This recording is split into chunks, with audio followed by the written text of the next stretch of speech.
Onward! Gotta keep it down. Alas, for Nightling, the beast heaved its foul girth. Let loose a roar and knocked him to earth.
Has been weighed by the gods!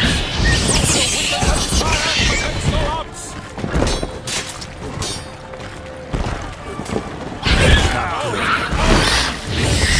And thus the witch's life was stopped. All our hopes, alas, had turned to dust.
Defeated by Geralt of Rivia, master of the witchering trade. Behold, as the last gasps of life seep from the beast.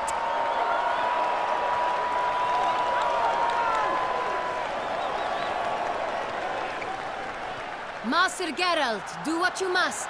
Finish the deed!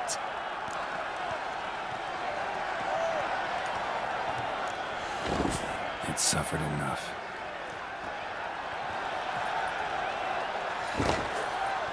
The monster lies slain! The fight is done! Christ be the victors!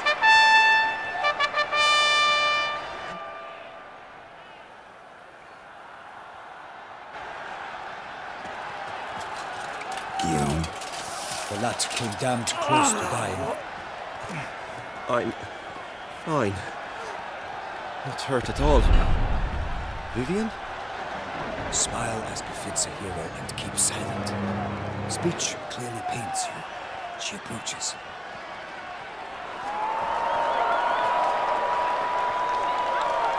Geralt. We must talk.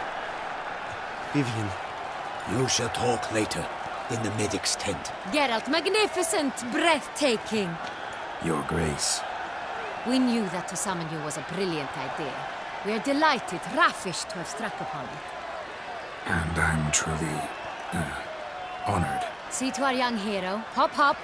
For we must make off with Geralt. We should talk.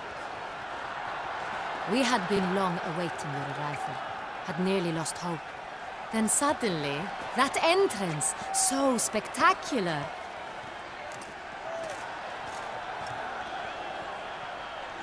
Your Grace, my contract. I'd like to discuss it. Naturally, but not here. We shall need Damien. He let the investigation pending your arrival. But whatever could he be? Come, we must find him.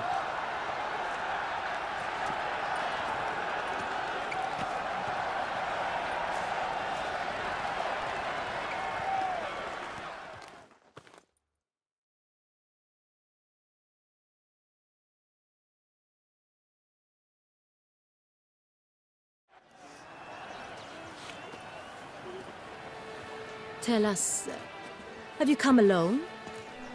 Or did Viscount Julian accompany you? Wish to see Dandelion, Your Grace? Yes. I mean, no. Yes. But solely to tell him we regret. Yes, deeply regret rescinding the death sentence we so justly handed down upon him. If we could turn back time, we would make certain he sat in a tower till he rotted.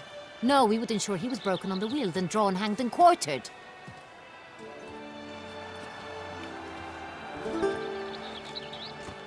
Ah, the very man we would entrust with these tasks. Damien de la Tour, captain of my personal guard. Your Grace, Witcher. Greetings.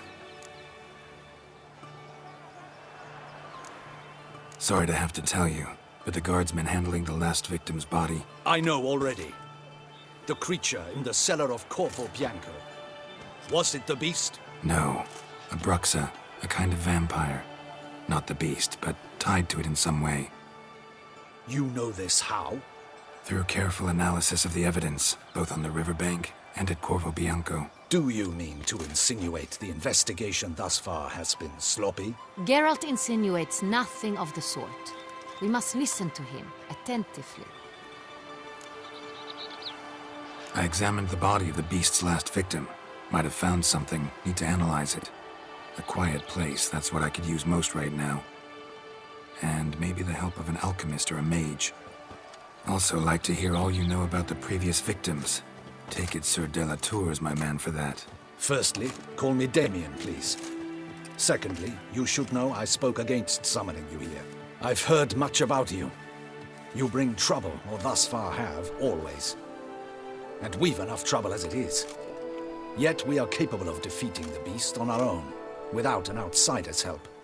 I've no doubt about it. Damien, we settled the matter of the Witcher's employ some time past. Definitively. Since you have broached it nonetheless, let us discuss Geralt's pay. Are the legends true? Do Witchers usually demand that which you find at home, yet did not expect? Not quite, Your Grace.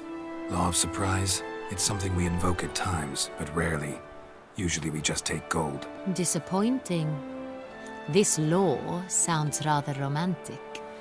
On the other hand, on returning to the palace, we would likely find impatient petitioners or a set of sample fabrics for a new dress.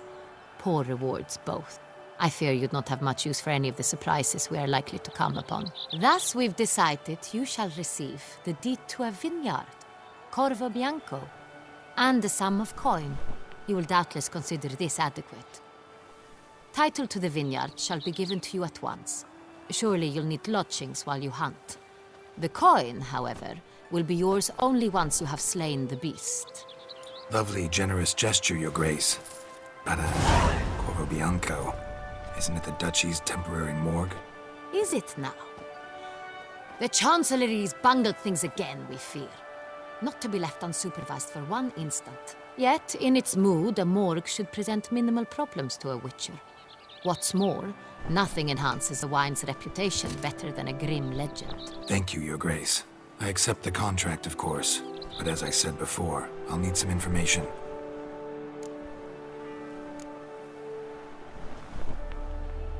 Second murder. Tell me what you know. In the city, there are certain nooks. No one reasonable ventures there after dark. Ramon Dulac's corpse was found in one such place. With the first murder, terror gripped the city. Its inhabitants grew wary, kept to safe areas. Consequently, news of the second victim came to us from a group of concerned cut-purses. Criminals fear the beast? Telling in a way. Take it you've excluded the possibility that Ramon died at the hands of these bandits. Do you believe me, an amateur? Not hands, but claws killed Ramon Dulac. The wound was deep, clean. His body was found in the gutter, dressed in nightshirt and cap, a pillow placed under his head, and his sword replaced by a bed warmer. Ramon Dulac, a knight who but a dozen years past was an advisor to our father, the Duke. Someone went to a lot of trouble to make him look ridiculous. Maybe revenge was the motive. It's not out of the question. Dulac had shady dealings with the criminal underworld, but no one ever came forth with concrete proof of any misdoings. How'd it start? Who was the first victim? Crespi was the first to die. He was famed once for his many glorious tournament victories. Then he grew old, hung up his sword, and took to winemaking. Crespi was not loved by the wine merchants. He was ruthless in business and thought to cheat many a time. He asked us for a dispensation from all court ceremonies. We did not grant it. We could not. Once you've taken the oath of a knight, you remain a knight till death. How'd he die? Where'd they find the body? Quite unusual, the circumstance. He was at a feast when suddenly one of his fellow feastgoers noticed he was missing. The town watch found him an hour later. On his hands and knees, propped against the town pillory, his sword hanging from his neck. He had died of wounds inflicted with claws, not a weapon. Blows of great force. So he died suddenly, but the body was on its knees, meaning someone posed it. So it seems.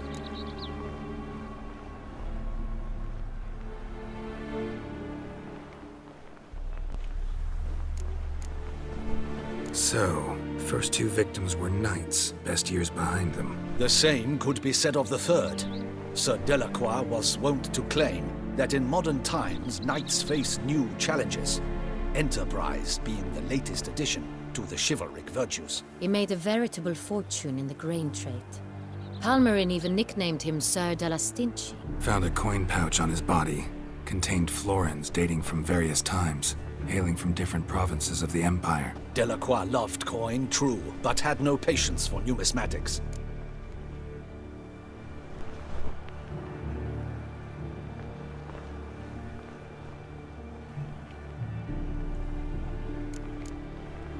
Lots of similarities between the victims. All the bodies were found in strange places under extraordinary circumstances. Seems the murderer, whoever or whatever it is, has some meaning to convey. These were honorable men. We are horrified by the disdain, the disrespect with which they were treated. These were knights of Toussaint. Blast it. Might be the point. From what you say, none was a model of virtue. Ever considered that's what the beast's trying to draw attention to? All the murdered men were knights who swore fealty to the 5 chivalric virtues. And even if the... Knights of Toussaint swear fealty to what virtues exactly? Honor, Wisdom, generosity, valor, and compassion.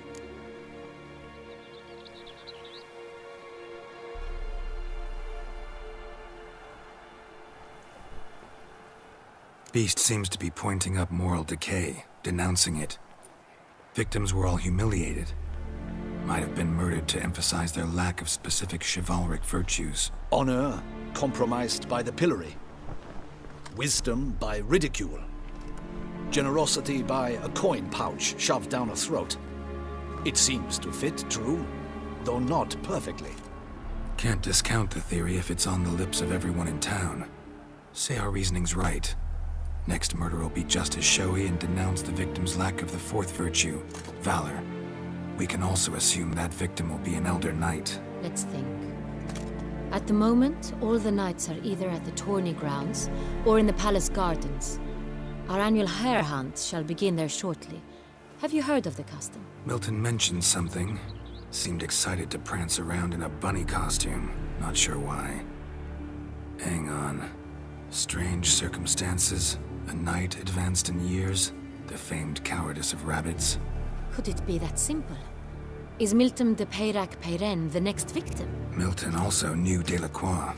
Told me so down by the river. Damien! To miss something so obvious. De Pt.3, Crespi, Delacroix, and Delac formed a knightly team. It was years ago, but...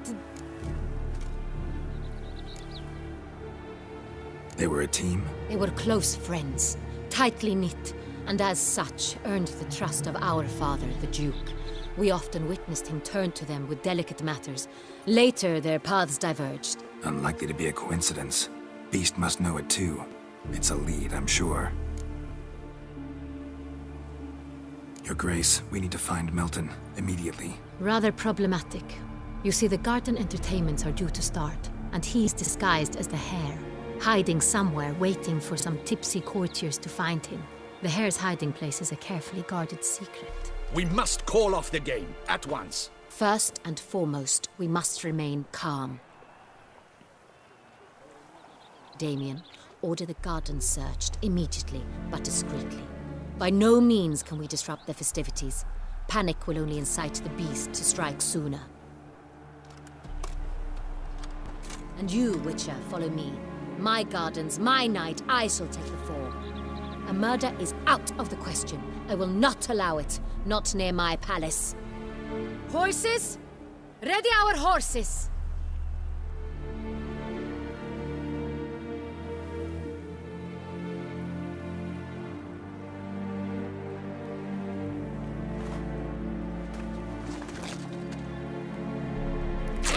Your Grace!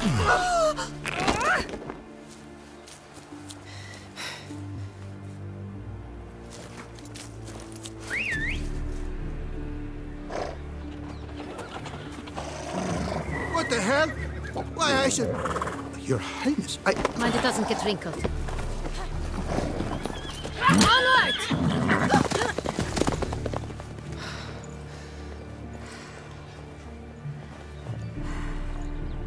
Hey! That is silk! Be careful!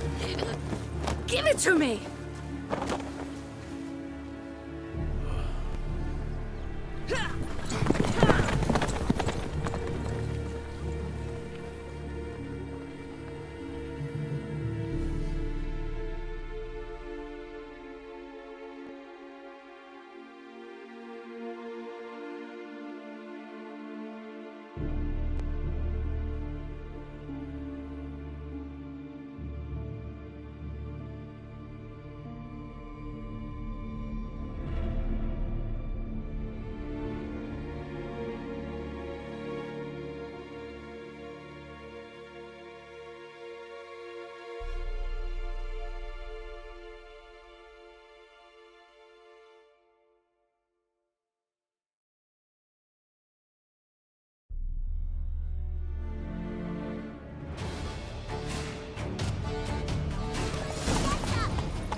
Your Grace seems right at home in the Right saddle. like the wind!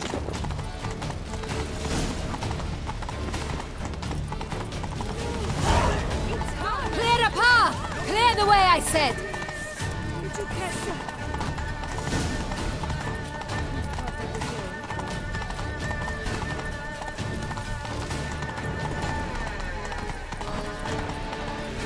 to traditional values.